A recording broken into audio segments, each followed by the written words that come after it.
오늘은 보라라는 제목으로 하나님 말씀을 같이 나누길 원합니다. 오늘 창세기 15장은 1절에 시작하면서 이후에 이렇게 시작하고 있습니다. 원래 성경은 2일 후에라는 말씀으로 시작을 하는데요. 여호와께서 아브라함에게 이렇게 임하시고 말씀해 주셨습니다. 아브라함아, 두려워하지 말라. 나는 내 방패요 너의 지극히 큰 상급이니라. 아브라함이 무엇 때문에 이렇게 두려워하고 있을까요? 아브라함이 무엇 때문에 이렇게 불안한 마음을 가지고 있을까요? 바로 2일 후에가 가리키는 사건 때문인데요. 창세기 14장에 보면 그돌라오멜 왕의 무리와 소돔 왕의 무리가 전쟁이 일어났습니다. 그때 소돔에 거주하던 아브라함의 조카 롯이 같이 포로로 사로잡히게 됐어요. 그때 아브라함이 이 소식을 듣고 롯을 구출하기 위해서 이 전쟁에 뛰어들었던 것입니다. 16절에 보면 모든 빼앗겼던 재물과 자기의 조카 롯과 그의 재물과 부녀와 친척을 다 찾아왔다 이렇게 말하고 있습니다.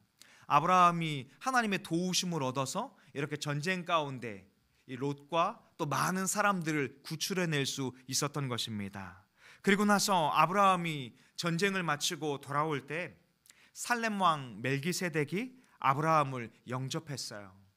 이 아브라함을 영접한 살렘 왕 멜기세덱을 이르러서 이렇게 표현하고 있습니다. 그는 지극히 높으신 하나님의 제사장이었다. 그가 아브라함이 돌아올 때 아브라함을 이렇게 축복합니다. 천지의 주제이시요 지극히 높으신 하나님이여 아브라함에게 복을 주옵소서. 아브라함에게 축복을 했던 이 멜기세덱의 축복이 임할 때 또 멜기세덱은 이렇게 하나님을 찬송했어요. 너희 대적을 내 손에 붙이신 지극히 높으신 하나님을 찬송할지어다 하매 아브라함이 그 얻은 것에서 10분의 1을 멜기세덱에게 주었더라. 아브라함이 멜기세덱이 이 전쟁 가운데에서 하나님을 찬송했던 이유가 무엇일까요? 그의 고백과 같이 천지의 주제이신 하나님이 아브라함에게 승리를 주셨기 때문인 줄로 믿습니다. 여기에 대해서 아브라함은 축복을 받고 멜기세덱에게 10분의 1을 주었던 것입니다. 바로 이 말씀을 통해서 우리에게 가르쳐 주시고자 하는 것은 우리의 삶의 모든 주권이 여호와 하나님께 있다는 거예요. 승리도 하나님께 있고 또 우리가 살아가는 모든 것도 하나님께 있음을, 하나님의 주권을 인정하는 삶을 살아가야 한다라고 우리에게 가르치고 있는 것입니다. 그리고 바로 이 지극히 거룩한 제사장 멜기세덱을 통해서 예수 그리스도를 바라보게 하는데요. 히브리서 7장 16절은 이렇게 말합니다. 그는 육신에 속한 한 계명의 법을 따르지 아니하고 오직 불멸의 생명의 법을 능력을 따라 되었으니 증언하기를 내가 영원히 멜기세덱의 반차를 따르는 제사장이라 하였도다. 바로 이 멜기세덱의 반차를 따르는 이 영원한 대제사장 예수 그리스도께서 우리를 속량하여 주시고 이렇게 죄와 사망 권세로부터 우리를 구원하여 주셨음을 오늘 이 사건을 통해서 바라보게 하시는 거예요. 그런데 이 사건 때문에 아브라함은 두려움에 빠지고 말았어요. 조카 롯을 구출하기는 했지만 자신이 무찔렀던 이 여러 연합 왕국의 이 족속들이 자신을 향해서 보복을 할까 두려웠던 것입니다. 그래서 두려움 가운데 떨고 있는 아브라함에게 하나님이 1절에 그렇게 말씀했던 거예요. 아브라함아, 두려워하지 마라. 나는 너의 방패가 되어줄 것이다. 여기 방패가 되어준다는 것은 무엇을 의미할까요? 하나님이 아브라함을 지켜주신다는 거예요. 믿음의 식구들이요, 하나님께서 우리를 보호하여 주시고 지켜주실 줄로 믿습니다.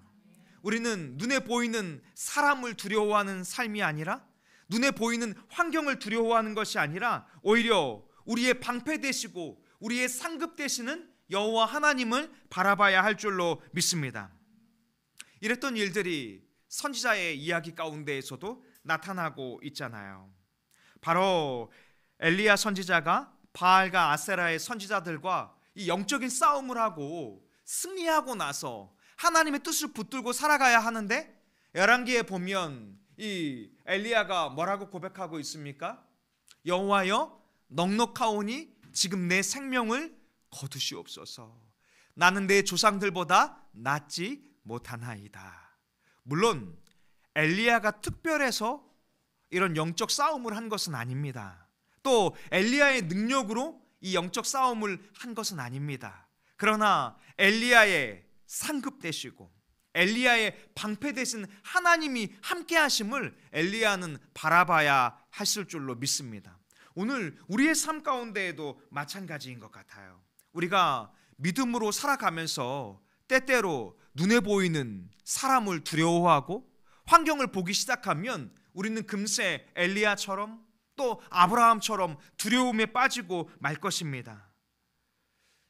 그러나 돌아보면 아브라함이 전쟁에서 승리했던 이유가 무엇일까요?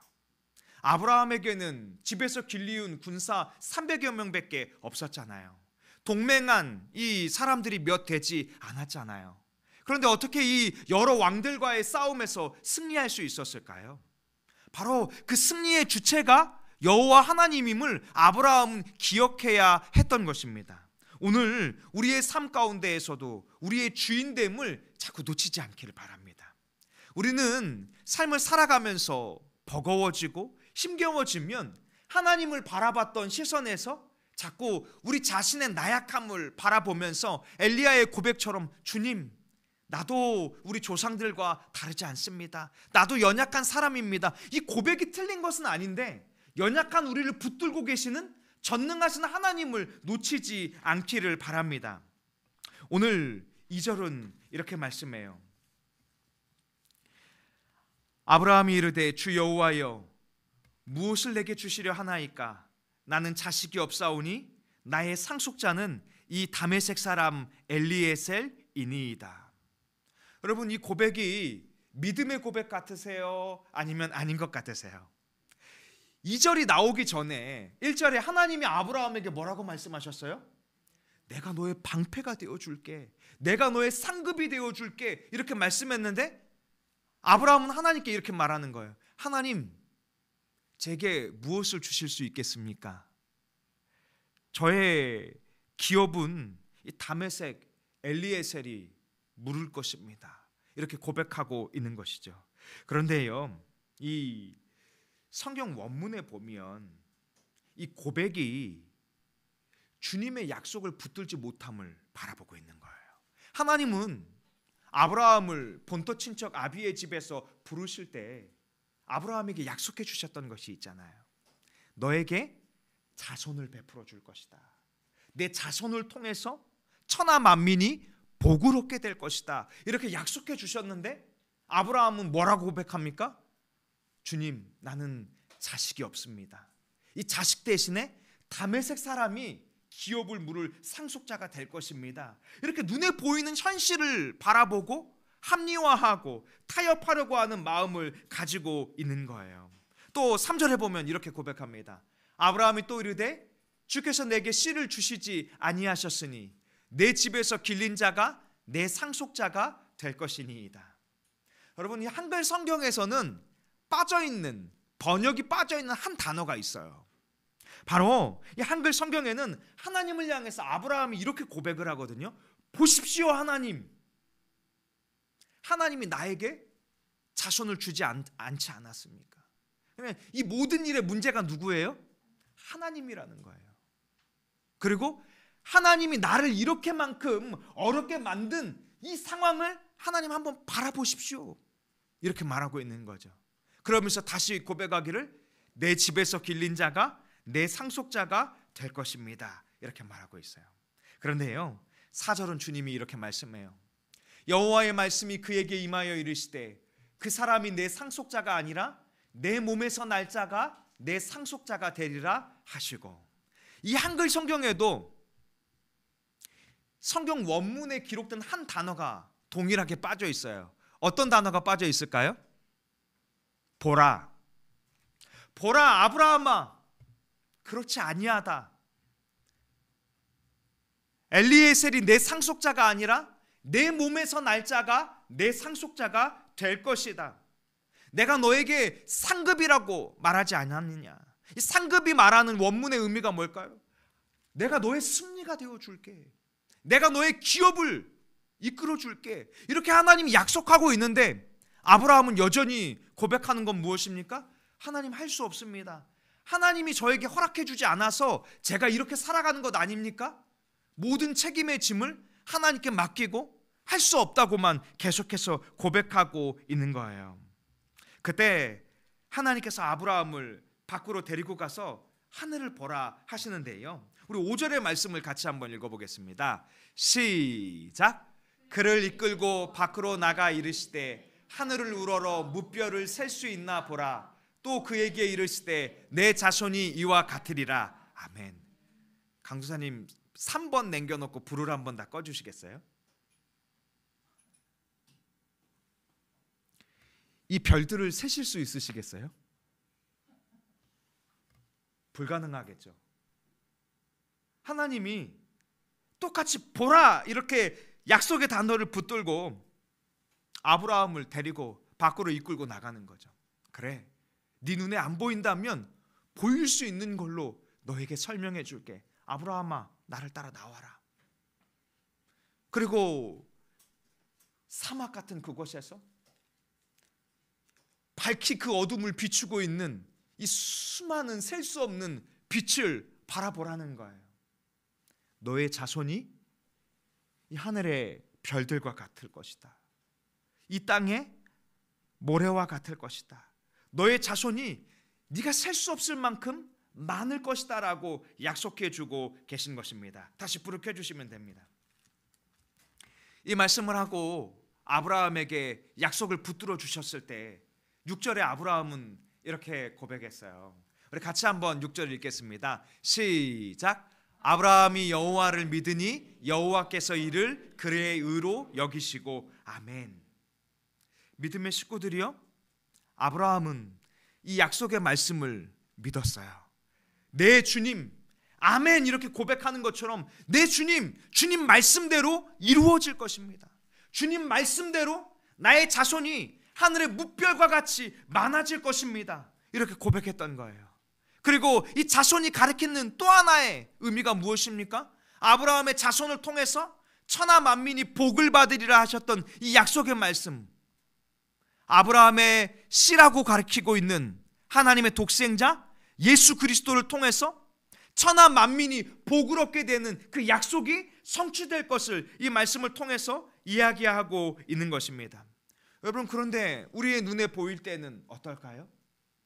이 말씀이 당장 이루어지지 않죠. 그래서 히브리서 기자는 믿음장에 이렇게 설명했어요. 믿음으로 사라 자신도 나이가 많아 단산하였으나 더 이상 자녀를 낳을 수 없는 환경이었다. 과학적으로는 불가능한 일이었다. 이렇게 설명하고 있는 거예요. 그러나 잉태할 수 있는 힘을 얻었다. 이는 약속하신 이를 미쁘신 줄 알았습니다. 이 약속하신 이가 누굽니까? 여호와 하나님이 아브라함과 사라에게 약속하신 그 하나님은 미쁘시고 신실하셔서 반드시 그 약속을 성취하실 것을 믿음으로 바라봤기 때문인 것입니다. 12절은 또 이렇게 말해요. 이러므로 죽은 자와 같은 한 사람으로 말미암아 하늘의 허다한 별과 또 해변의 무수한 모래와 같이 많은 후손이 생육하였느니라. 하나님을 바라보고 하나님의 언약을 바라보고 하나님의 나라를 바라볼 때 주님은 우리를 통해서 하나님의 뜻을 이루어 가실 줄로 믿습니다. 우리의 눈에 보이는 현실을 넘어서 그 너머에 있는 하나님을 바라보셨으면 좋겠어요. 15장을 시작하면서 우리는 이 일 후에 여호와께서 아브라함을 찾아오셨음을 알 수 있어요. 지금 아브라함에게 현몽하셔서 직접적으로 아브라함에게 나타나신 그 하나님 앞에서 아브라함이 주님, 할 수 없습니다. 하나님은 약속하셨지만 내 현실은 어렵습니다. 이렇게 고백했던 것처럼 혹시 우리가 예수 그리스도를 믿는다고 하면서 우리의 마음 가운데에는 그런 불신앙적인 마음을 가지고 살아가는 것은 아닌지 돌아볼 수 있길 원합니다. 예수 그리스도를 믿고 구원받은 것은 분명하지만 구원에 있어서는 나에게 역사해 주시겠지만 내 인생에 있어서는 역사해 주실지 잘 모르겠어요. 여러분, 그런 마음 갖지 않기를 원합니다. 비록 지금 내 눈앞에 보이는 현실이 어려울지라도 마치 아브라함의 눈에 보였던 어두컴컴한 밤하늘이 보인다 할지라도 그곳에서 그 별들을 바라보며 약속해 주셨던 신실하신 여호와 하나님을 바라보듯이 우리 안에 예수 그리스도를 믿음으로 약속해 주신 하나님의 성령이 우리와 함께하고 계시잖아요. 그 성령을 의지해서 그 주님의 약속의 말씀을 붙들고 믿음으로 살아갈 수 있기를 원합니다. 7절은 이렇게 주님이 또 아브라함에게 말씀하셨어요. 또 그에게 이르시되 나는 이 땅을 내게 주어 소유를 삼게 하려고 너를 갈대아인의 우르에서 이끌어낸 여호와니라. 여러분, 이 말씀 비슷한 말씀을 한번 떠올려 보셔야 하는데요. 나는 너를 애굽에서 이끌어낸 여호와 하나님이다. 오늘 이 갈대아인의 우르에서 이끌어낸 여호와 하나님이다라고 이 아브라함에게 또 이 자신이 누구이심을 친히 나타내주고 계신 거예요. 그러면서 아브라함에게 약속하신 것이 무엇이에요? 너에게 이 땅을 줄 것이다.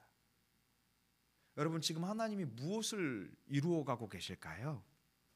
아브라함에게 자손이라 말했던 이스라엘 백성을 허락해 주시고 그 백성은 당장 눈에 보이진 않죠. 이 15장 후반부의 말씀에 보면 400년이 넘어서 애굽에서 어려움을 겪지만 마치 인큐베이터처럼 그곳에서 이스라엘 백성을 형성하게 만들어서 가나안 땅을 향해 나아가는 백성으로 만들어 주시죠. 또 오늘 하나님이 땅을 주시겠다 약속해 주셨는데요. 이 땅도 아브라함의 눈에 당장 잡히진 않죠. 그러나 이 하늘의 별들과 같고 바다의 모래와 같은 훗날 아브라함 자손들이 그 이스라엘 땅을 차지하게 하시죠.